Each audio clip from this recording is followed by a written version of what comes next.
ये सोमवार व्रत कथा। किसी नगर में एक धनी व्यापारी रहता था। दूर दूर तक उसका व्यापार फैला हुआ था। नगर के सभी लोग उस व्यापारी का सम्मान करते थे।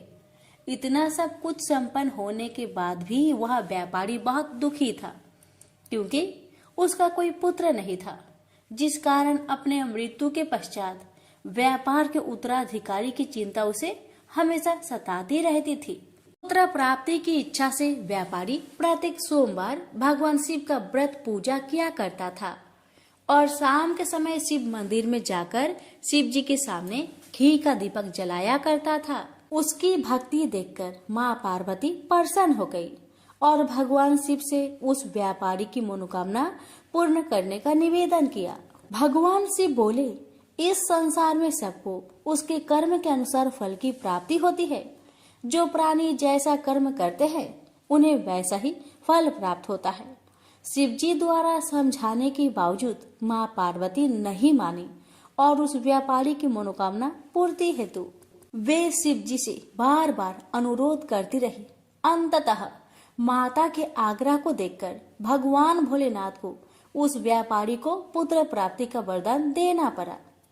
वरदान देने के पश्चात भोलेनाथ माँ पार्वती से बोले, आपके आग्रह पर मैंने पुत्र प्राप्ति का वरदान तो दे दिया, परंतु इसका यह पुत्र 16 वर्ष से अधिक समय तक जीवित नहीं रहेगा।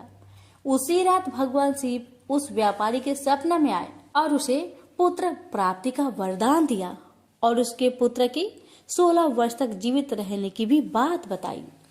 भगवान के वरदान से व्यापारी को खुशी तो हुई, लेकिन पुत्र की अल्पायु की चिंता ने उस खुशी को नष्ट कर दिया। व्यापारी पहले की तरह सोमवार के दिन भगवान शिव का विधिवत व्रत करता रहा। कुछ महीनों के बाद उसके घर एक अति सुंदर बालक ने जन्म लिया और घर में खुशियां ही खुशियां भर गई। बहुत धूमधाम से पुत्र जन्म का समारोह मनाया गया, परंतु व्यापारी को पुत्र जन्म की अधिक खुशी नहीं हुई, क्योंकि उसे पुत्र की अल्प आयु के रहस्य का पता था।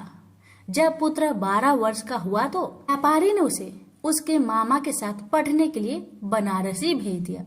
लड़का अपने मामा के साथ शिक्षा प्राप्त हेतु चल दिया। रास्ते में जहाँ भी मामा भांजे विश्राम हेतु रुकते, वहीं यज्ञ करते और ब्राह्मणों को भोजन कराते।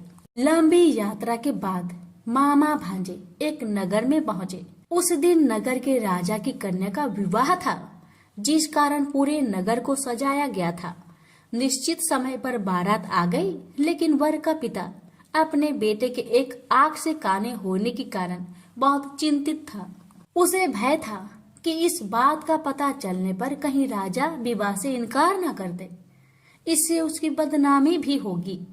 जब वर के पिता ने व्यापारी के पुत्र को देखा तो उसके मस्तिष्क में एक विचार आया। उसने सोचा, क्यों ना इस लड़के को दुल्हा बनाकर राजकुमारी से विवाह करा दूं। विवाह के बाद इसको धन देकर विदा कर दूंगा और राजकुमारी को अपने नगर ले जाऊंगा। वर के पिता ने लड़के के मामा से इस संबंध में बात की।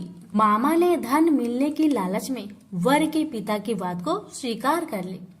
लड़के को दूल्हे का वस्त्र पहनाकर राजकुमारी से विवाह कर दिया गया।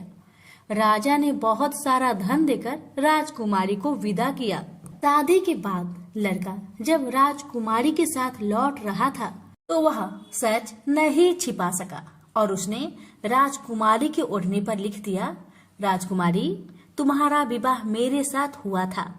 मैं तो बनारसी पढ़ने के लिए जा रहा हूँ और अब तुम्हें जिस नवयुवक की पत्नी बनना पड़ेगा वह कान्हा है। जब राजकुमारी ने अपनी ओढ़नी पर लिखा हुआ पढ़ा तो उसने कान्हे लड़के के साथ जाने से इनकार कर दिया। राजा को जब ये सब बातें पता लगी तो उसने राजकुमारी को महल में ही रख लिया। उधर लड़का अपने मामा के साथ बनारसी पहुंच गया और गुरुकुल में पढ़ना शुरू कर दिया। जब उसकी आयु 16 वर्ष की हुई तो उसने यज्ञ किया।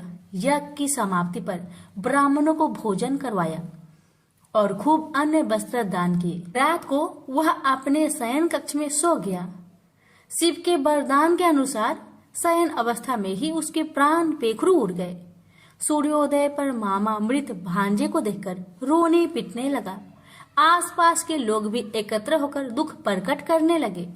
लड़के के मामा के रोने विलाप करने के स्वर समीप से गुजरते हुए भगवान शिव और माता पार्वती ने भी सुने।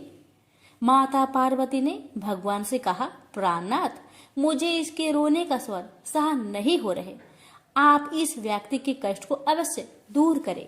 भगवान शिव ने माता पार्वती के साथ अदृश्य रूप में समीप जाकर देखा तो भोलेनाथ माता पार्वती से बोले, यह तो उसी व्यापारी का पुत्र है जिसे मैंने 16 वर्ष की आयु का वरदान दिया था। इसकी आयु पूरी हो गई है। माँ पार्वती ने फिर भगवान शिव से निवेदन कर उस बालक को जीवन देने का आग्रह किया। माता पार्वती के आग्रह पर भगवान शिव ने उस लड़के को जीवित होने का वरदान दिया और कुछ ही पल में वह जीवित होकर उठ बैठा। शिक्षा समाप्त करके लड़का मामा के साथ अपने नगर की ओर चल दिया। दोनों चलते हुए उसी नगर में पहुंचे जहां उसका विवाह हुआ था। उस नगर में भी यज्ञ का आयोजन किया। समीप से गुजरते हुए नगर के राजा ने यज्ञ का आयोजन देखा और उसने तुरंत ही लड़के और उसके मामा को पहचान लिया। यज्ञ के समाप्त होने पर राजा मामा और लड़के को महल में ले गया और कुछ दिन उन्हें महल में रखकर बहुत सा धन वस्त्र आदि देकर राजकुमारी के साथ विदा कर दिया। इधर भूखे प्यासे रहकर व्यापारी और उसकी पत्नी बेटे की प्रतीक्षा कर रहे थे। उन्होंने प्रतिज्ञा कर रखी थी कि यदि उन्हें अपने बेटे की मृत्यु का समाचार मिला तो दोनों अपने प्राण त्याग देंगे। परंतु जैसे ही उसने बेटे के जीवित वापस लौटने का समाचार सुना तो वह बहुत परेशान हुआ। वह अपनी पत्नी और मित्रों के साथ नगर के द्वार पर पहुंचा। अपने बेटे के विवाह का समाचार सुनकर पुत्र वधू राजकुमारी को देखकर उसकी खुशी का ठिकाना न रहा।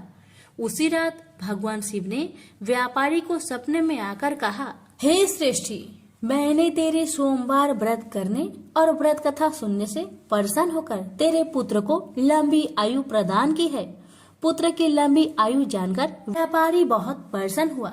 शिव भक्त होने तथा सोमवार का व्रत करने से व्यापारी की सभी मनोकामनाएं पूर्ण हुई। इसी प्रकार जो भक्त सोमवार का विधिवत व्रत करते हैं और व्रत कथा सुनते हैं, उनकी सभी इच्छाएं पूरी होती है। बोलिए उमापति शंकर भगवान की जय।